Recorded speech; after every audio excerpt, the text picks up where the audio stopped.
Hello and welcome to Overcome a Mental Health Podcast. I am your host, Travis White. This is a place for you to share your mental health stories. I'm very excited for today's guest. I'm speaking with Steve Wilson. Steve is with us to open a discussion about bipolar disorder. Steve was diagnosed in 1976 after years of being misdiagnosed. Steve, thank you so much for coming on the show. Thank you very much. And I am just going to turn the time right over to Steve and have him dive into his story. Fine. Okay, we'll begin with my childhood, early years. I was a normal kid, played baseball, basketball, had good grades, ran around a lot of friends. Up until I was 9. I'm now 76, by the way. When I was 9, I was sexually assaulted in a restroom at a movie theater. Had no idea what had just happened. Couldn't figure out why I was chosen and figured it must be because I attracted the guy. So I blamed myself. And I decided not to tell anyone ever. And I didn't for 30 years. After the assault, I immediately, let's say a little bit later, about a year later, I fell into a deep depression. I was a top student, a good athlete, had a lot of friends, but the depression tumbled me into a dark world. Couldn't study. I couldn't do anything. At that time, I'm not even sure there was TV to watch, so I just kind of existed. But that was on the inside. To everybody else, I was a happy-go-lucky comedic kid. I had a lot of friends. Nobody had an idea of what was going on. That continued basically through college. And then when I got out of college, I got worse. I didn't know where my life was going. College is a great fun time for most people. So when I got out of college, I didn't know what to do. I had no plans, so it got worse. And then I started having suicidal ideations. At that time, my father, for some reason, wasn't nice to me. He never hit me or anything. But one night at a barbecue, he pushed me away from the grill and said, "You don't know how to grill hamburgers." Well, there was a knife on the grill, and I was so mad, I picked it up and I went towards him. I was going to stab him. But all of a sudden, a light came on and I realized what I was doing. And I took myself right away to a mental hospital 15 minutes away. I stayed in the hospital for 3 weeks. After that stay, I didn't have any more suicidal ideations, but I still was far from good. That was 1970, diagnosed me with clinical depression. Now, those days, they had just a few medications. And because I was diagnosed depressive, which was wrong, none of them helped. That was 72. In 76, my psychiatrist walked in on our session and said he made a mistake and I was bipolar. I had no idea what the hell bipolar was. And he really didn't explain it. He just said, "You got bipolar, we're going to try lithium." And right away, the lithium started to work and it got me better so I could function, and did for 20 years, but it was far from getting me past the bipolar. And no one ever gets past bipolar or most of these mental illnesses, there are no cures. I know there's no cure for bipolar. So that went on for many years with the lithium. I had almost no support. Now, mainly, they knew I was having problems, my parents, my brother and sister, but they didn't know how bad it was. And my dad didn't give a damn how I was. My brother and sister weren't around, and my mother is the only one who showed a little compassion. But actually, that's not what I needed. I just needed good old support. Didn't get any. And my father continued to, not support me at all and be mean to me. But again, I said he never hit me. So my wife and I, who got married in 72, up and left, and we drove blindly to the West Coast. I'm from Ohio. And we struck out. We didn't have a clue where we were going. We ended up in Phoenix. We loved it as soon as we saw it. Now, I wanted to be a golf pro. Now, not a playing golf pro, but at a course. So I got a job at a beautiful country club, but I failed because I couldn't keep a job. I'd quit my dad's store after a year. I just couldn't get over the depression, the boring stuff. And so I left in 6 months, came back to Ohio, went back to work for my dad because I was just lost. And that lasted a year, quit that job. And then in 1970, that was 77. And in 1978, I got lithium. And that stabilized me. But I was far from being okay. One of my huge problems has always been impulsivity. I would jump at anything that came up, usually made the wrong choice. We had a clothing store in our family for 80 years. I ruined it. I was $1 million company and I sank it because just dumb things I did. Now, all of that stuff is because my mind was out of control. They're called ruminations, and it just makes things swirl around in your mind. I worried all the time, and it was horrible. Now we bring it to my psychiatrist died. Oh, I want to tell you something. In about 1985, I was ready to tell my psychiatrist that I had been assaulted. So I told him at one of our sessions. He looked at me and said, well, what else is going on? And never spoke about it. That knocked me down badly. So I didn't even tell my wife, that was 85, until 2015. So I kept all that inside me even longer. Today,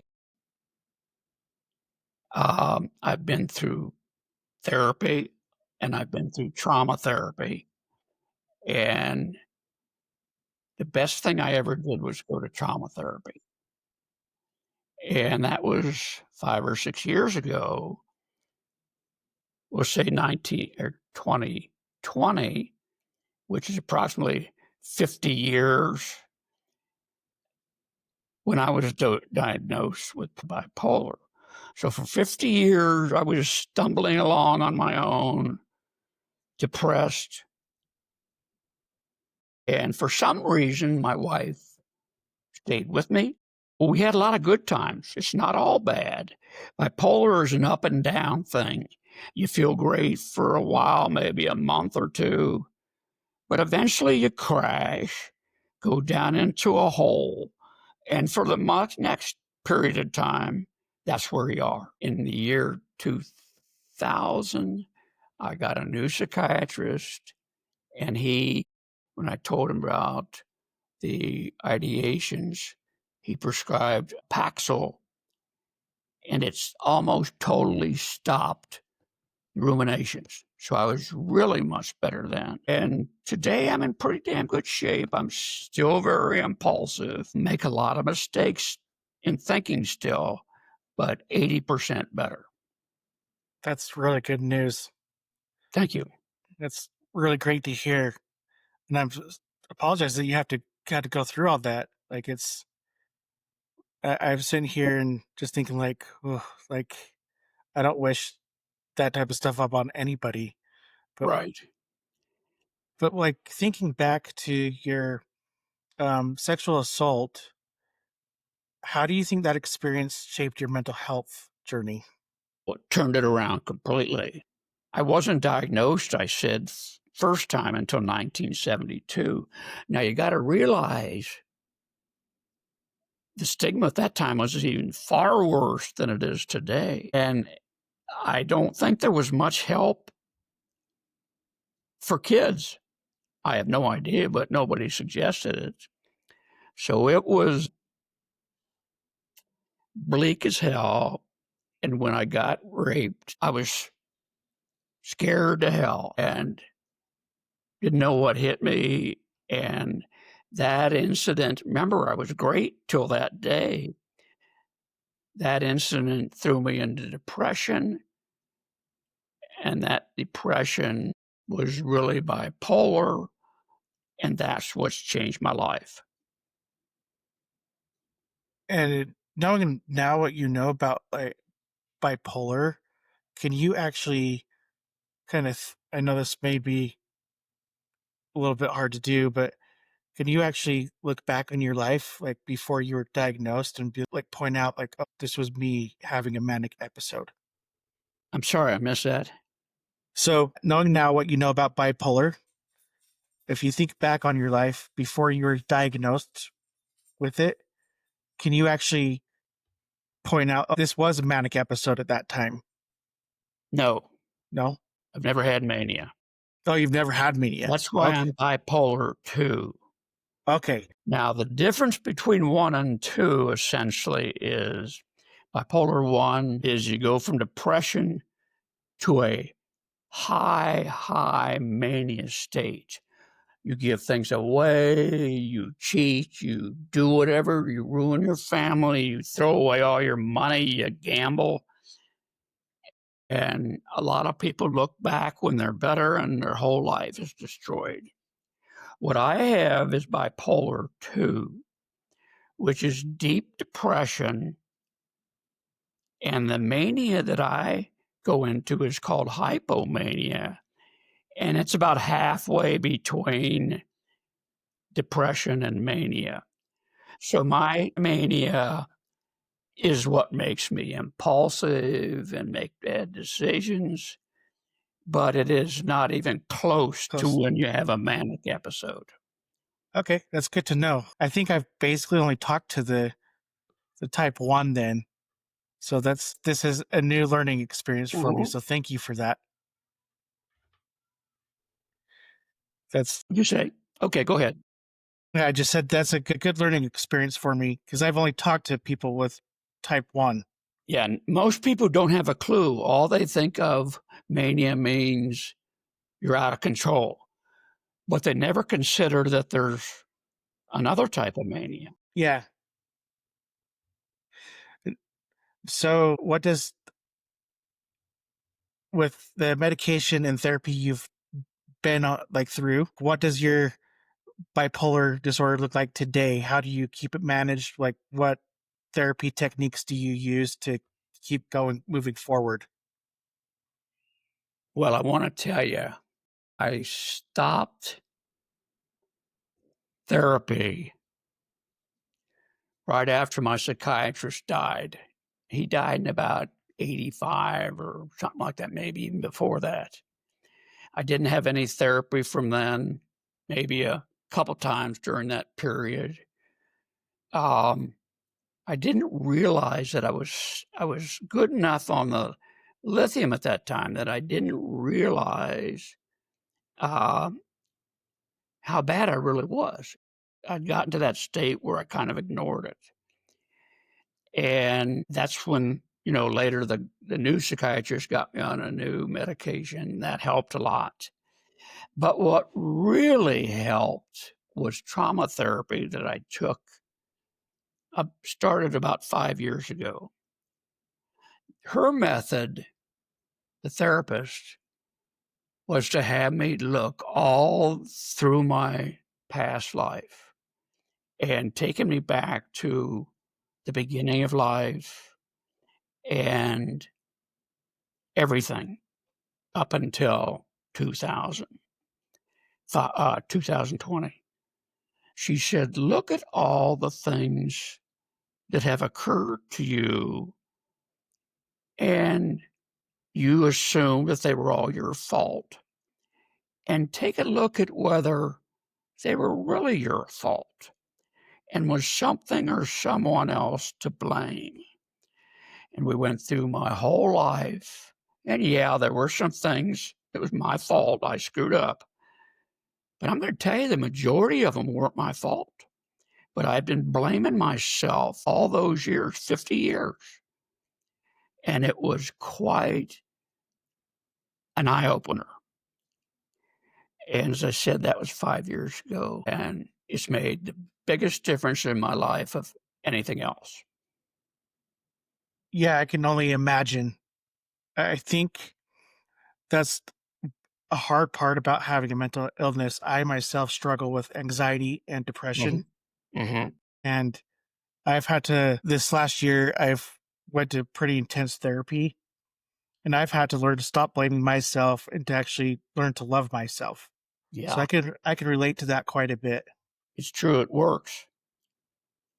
Yeah, for sure. Can you describe the contrast between like your really kind of highs to compared to your darkest modes of The bipolarism? highs I experience, as far as just the impulsivity and stupid mistakes, not even close to troubling as much as a depression. When I was down in that dark hole of depression where I felt it wasn't worth living and I was worthless, nobody loved me, and so on and so forth, that was the scariest time of my life after actually being raped. So there's no comparison from hypomania to depression. Now, when you actually have mania, you suffer both.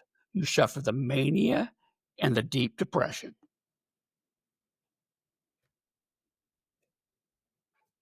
Yeah, I can attest to that as well with the depression. It doesn't take long for it to overtake your life and just pretty much screw up almost every aspect of it. I can testify to that. And when you were um are you was I want to go back to your kind of suicide ideation. Uh so what I knew been there as well. And in my darkest moments, I actually had a plan for how I wanted to go. I wanted to die all the time. I didn't want to wake up. Um, how far did yours get? Did it get to that point where you just thinking about it, or did you actually in your mind like know exactly what would happen if you were to do anything? No, I never thought of killing myself or anything else. The worst was feeling so worthless that nobody loved me, but never thought of killing myself. Yeah, that's good. I don't wish getting to that point upon anybody because I've struggled with that kind of stuff multiple times. That's tough. Um, I now, since 2015, am the facilitator of 3 mental health support groups, and I do them 3 times a week. They're 2 hours long. We're now doing them since COVID on Zoom, and I have seen well over 1,000 people, and they're lost. They have nowhere to go. Traditional therapy, medication doesn't help. Now, most of my group don't get help from them, maybe a bit. Now, the people I have in my groups are mostly average to low income, and many of them are on disability. Disability, and they're not able to work. So the great plan that the government made years ago was very good. They'd help out these people with, they allowed them to make, I don't know, allow them now to make $20,000 a year. That's it. And they offer them psychiatric help, free medication. But these, I don't know what you'd call them, therapy places, they're so overwhelmed that they may be a help in a lot of cases, but in many other cases, they drop the ball. But the worst thing is when they set up disability, and I don't know what the number was when they set it up, but it is not nearly enough today to sustain their lives. I had in my group one person who was on disability, and she became better and better mentally and was able to get a part-time job that just put her to making about $25,000. So what did the government do? Took her disability away.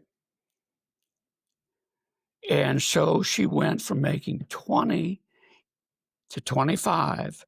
But if they would have kept the disability, which was very low, she would have made a decent wage. But what did they do?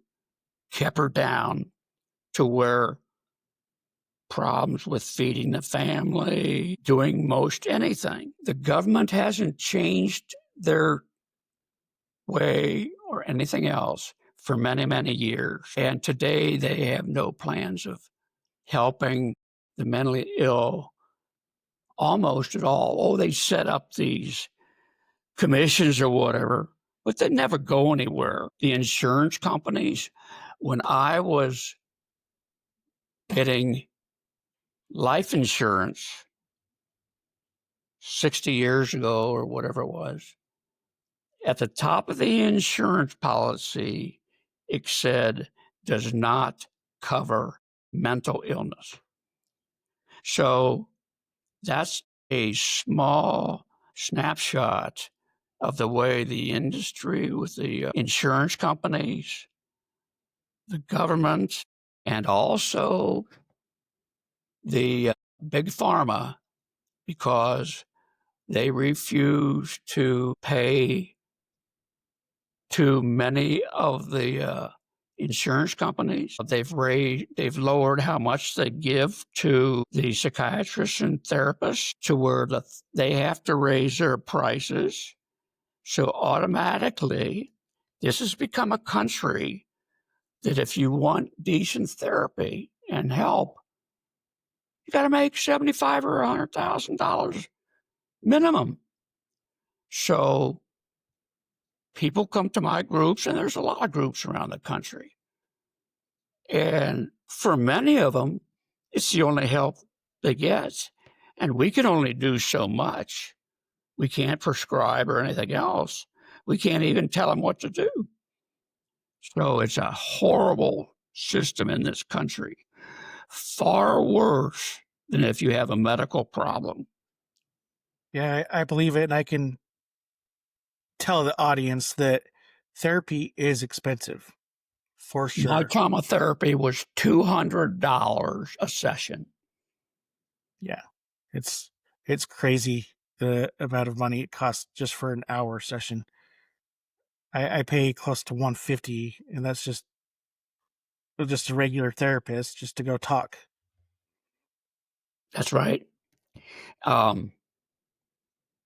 Most of the therapists Here are 110 and up. Now, if you're making $20,000 a year, if you have 10 sessions, that's $1,000. Mm-hmm. And you keep going because you know that therapy takes a long, long time. And what are they going to do? So you mentioned that you basically facilitate support groups. Yes. What have you learned from others who are also living with bipolar disorder? Well, I'll tell you, I've learned that all of our lives have been similar in different ways. It's really opened my mind even further than it was before to what actually goes on with millions of people. There are 70 million people in the United States alone who suffer from mental illness. 70 million. That's 20%. Now, does anybody ever talk about that? No. They make it sound like, oh, there's just a few of us and we're crazy. That's not the case. And by the way, this is worldwide. That figure is 20%.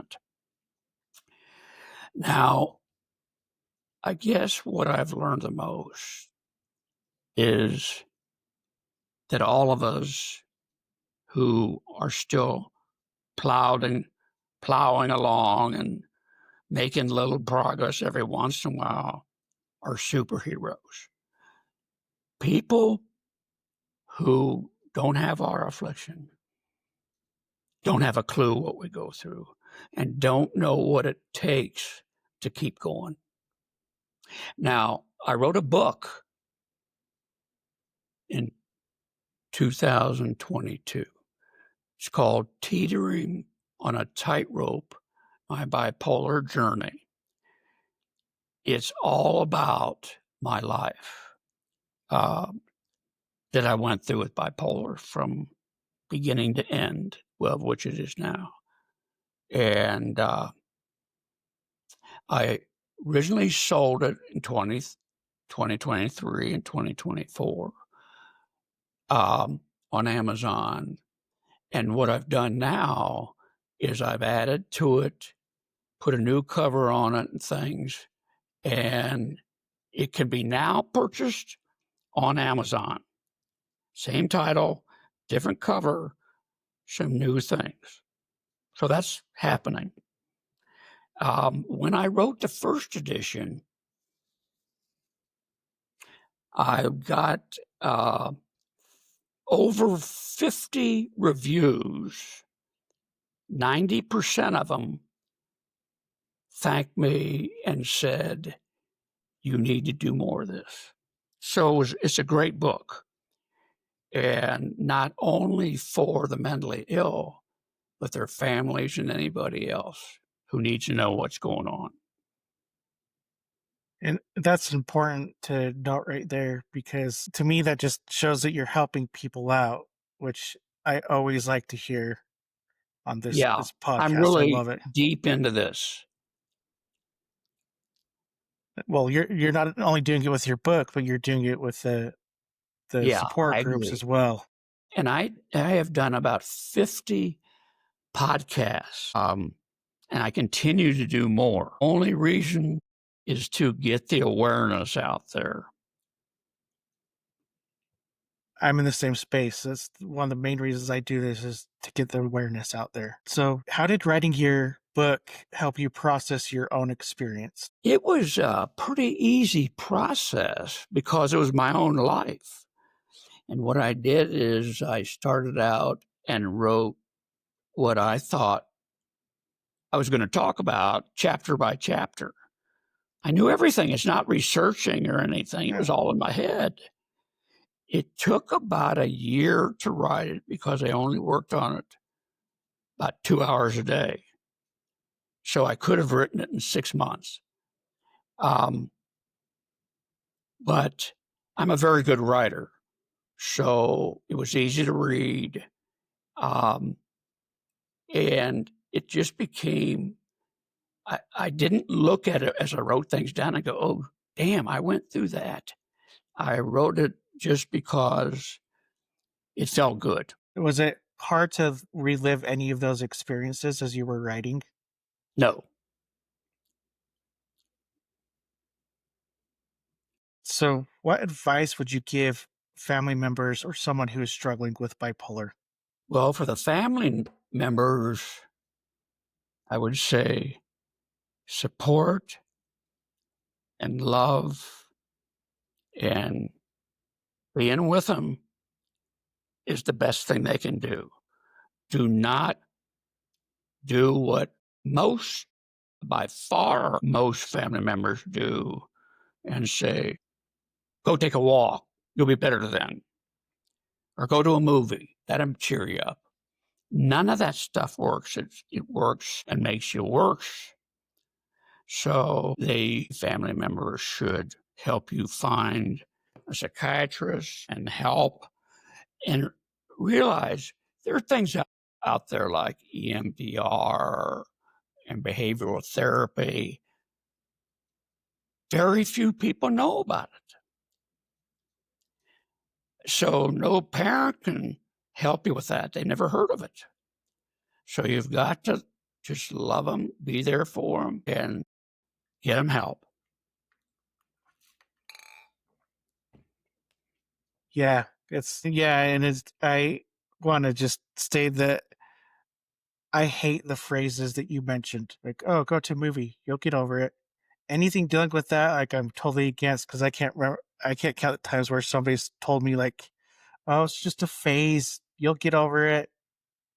Just keep pushing through." I'm like, "No, there's something wrong with me." Yeah. And you know what? One of the worst things with me is I wouldn't tell them to stop. I would just get even more depressed. I wouldn't say anything to them.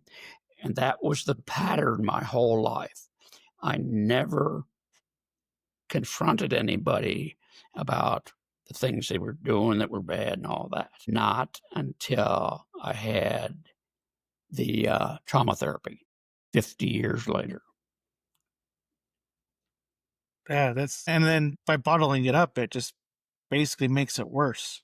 Yeah, But then, for sure. like, I had a few moments in my life where, you know, somebody wouldn't listen as I was telling them stuff about myself, or they just kind of shoved aside. So it just make me shut down even more. Yeah. And if you try to explain to them what you've gone through, like a good friend or your mother or father, they can't even imagine what you're talking about. They have no idea. When a person breaks his arm, you know exactly what he's feeling. But in mental illness, nobody can understand it. They just think you can get over it next week. Yeah, and unless like I so my wife, well, we've been together for years, but it took us a while. We were engaged for 10 years because of medical problems, my mental health Mhm. issues. And this is when I was struggling really bad with anxiety and depression. And she would try to do these things. I was like, no, that's not helpful. And just recently she's going through some anxiety issues herself. So Mhm. she's kind of coming to terms on the other side of it, saying like, "Oh, I finally understand what you were going through a lot more than I did before." That's true. And with my groups, they all have gone through that stuff. And the vast majority of them, I told you I've seen over 1,000, Mhm. the vast majority of them were assaulted when they were young. They were either beaten, verbally abused, or sexually abused.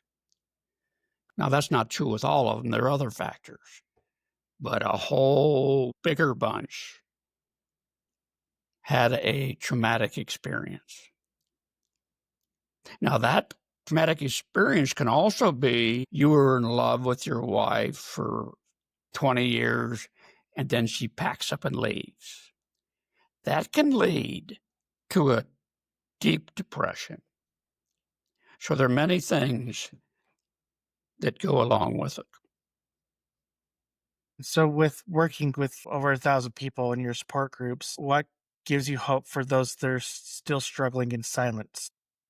There's always hope. There's no cure, as we've said, But if the people who are mentally ill keep pushing forward and realize that it's gonna be a long journey and there's gonna be a lot of ups and a lot of downs, they just gotta keep pushing, and they'll get better every step of the way. Love it. And I want to go back to your book for just a minute. Mhm. What is the main thing that you hope readers will take away from teetering on a tightrope? Well, it's simply that to get the word out of how a person what happens to a person like me when they go through a mental illness. It's not just craziness. It's not just, "Oh, he's got the blues." Through my journey and all the bad stuff, people can realize what can happen and how bad and dark it can get. On the other side of what I was doing was showing that help is there if you can find it, and if you keep pushing forward through this long journey, you'll get better and better. So don't give up. Yeah, I love that answer. I think it's important to, especially those like who are still staying silent, remaining silent about their mental illness. Like, don't give up. Like, keep pushing forward. Yeah. When I was doing my groups in person before COVID, I would have as many as 24 in my groups. Couldn't do anything for them occasionally. Too damn many people. And when I was doing them in in person, it was the only time someone committed suicide. There were two of them, and they were so desperate, which I gotta get out the word to people who don't have a clue about how bad it can get. She was so desperate.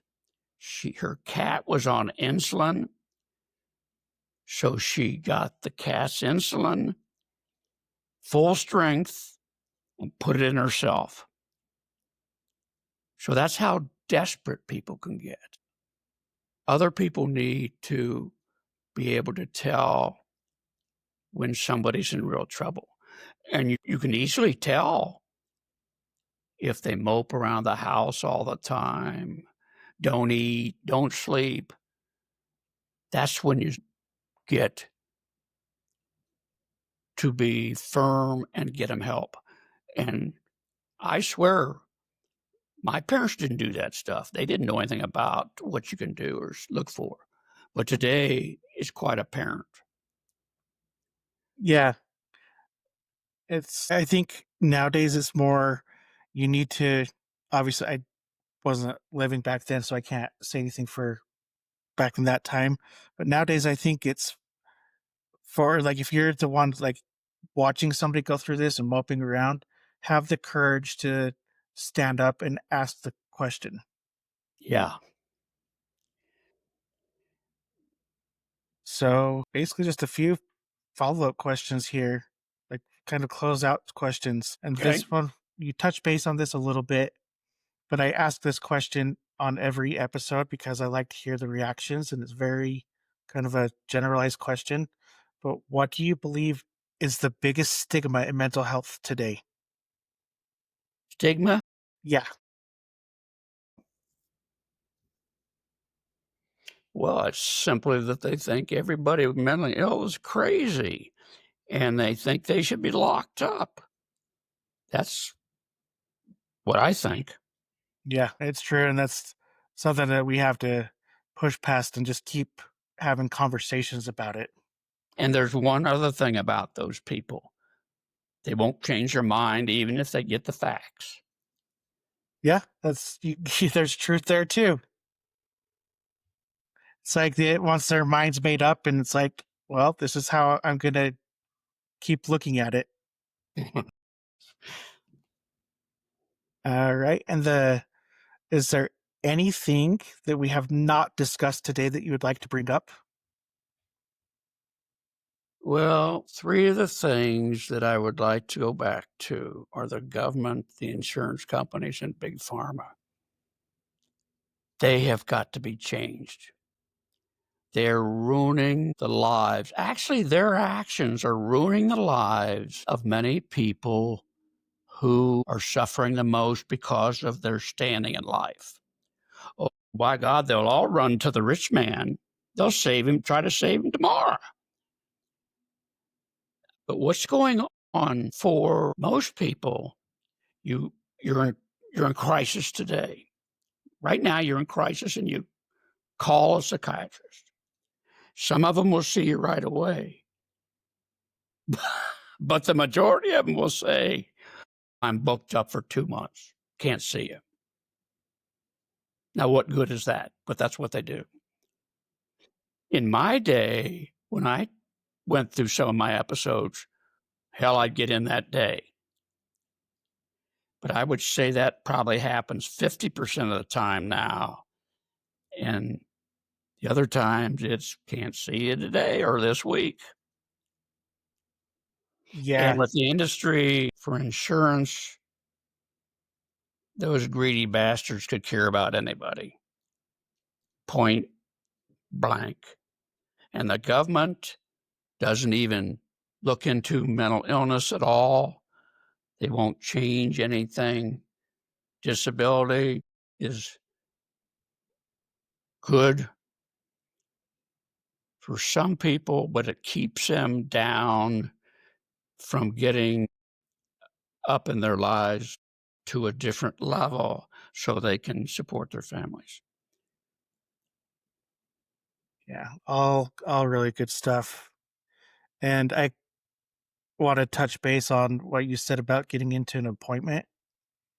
It took me so last year I had a spout where I was very suicidal. I had some medical issues and they came back. They'd been kind of, I wouldn't say like non-existent for years, but they're like I have seizures and they just kind of died down the few years ago. And Yeah. but last year it came back in a big cluster, so I got really depressed, really dark. So I was trying to get into just to go see a therapist, and it took me about a month to get in. And then I go in for my first session, and they're like, "Well, we don't have any openings for another month and a half." I was Yeah. like, "Okay, well, I guess I'll go with someone else then that can get me in." And it just happened that a former therapist that I'd seen and got along with, like I just couldn't afford to go back because I'd lost a job when I was started seeing it. Had some Horrible. openings, Horrible. and they booked me for like 3 months straight every week. Well, I'll tell you, there's another problem. People today are not going into therapy or psychiatry like they were before. So there's a real shortage of that profession, which just compounds the problem a lot. And do you feel? I guess one last question, since this we're kind of on this subject.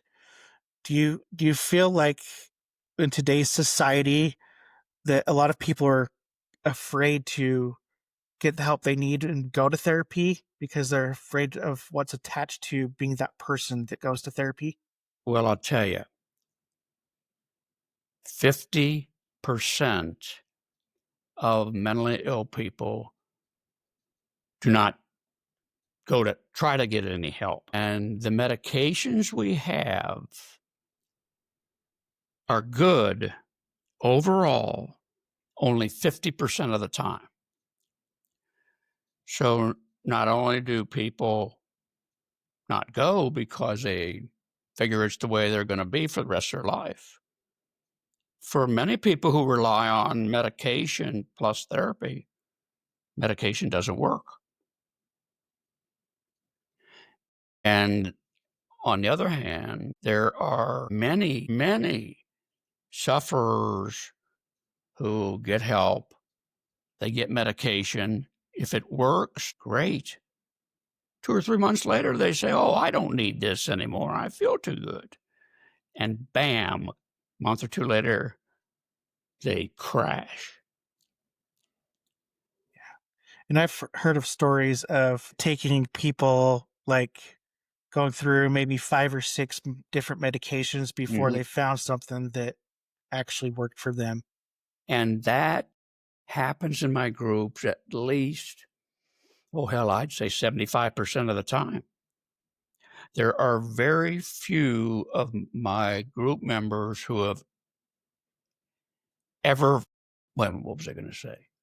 There's very few members of all my groups over the years who have found the proper medication for them. That's too bad. It's just a fact.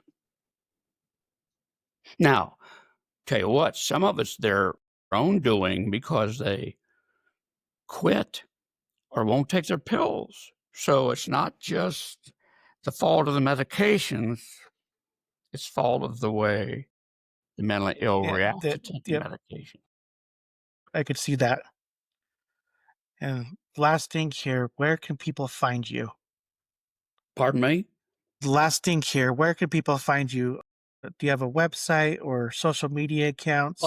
Uh, my support groups are called Moving Forward Mental Health Support Groups.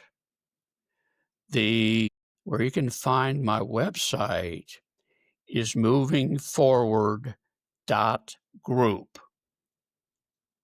We meet Sunday, Wednesday, and Thursday, 7 to 9 p.m. Mountain Standard Time. And in a few months, it'll change. Will be in something else. Or we stay the same, but everybody else moves. We don't have daylight saving times here. That's good to know. And I will put that link in the show notes when Thank you. the episode's released. And I want to just uh, take a minute and say thank you for coming on, Steve. It's been a pleasure speaking with you. I really admire what you're doing in helping people and letting people know that there is hope and light at the end of the tunnel. Well, I'm glad to do it. As I said, I do it. I've done it on 50 podcasts, and I hope people are listening. And to all those that are listening, thank you for joining us on this episode. Please subscribe, follow us, like our stuff, and share it. That's the best thing you can do. Really helps us out. And thanks again for listening. Until next time.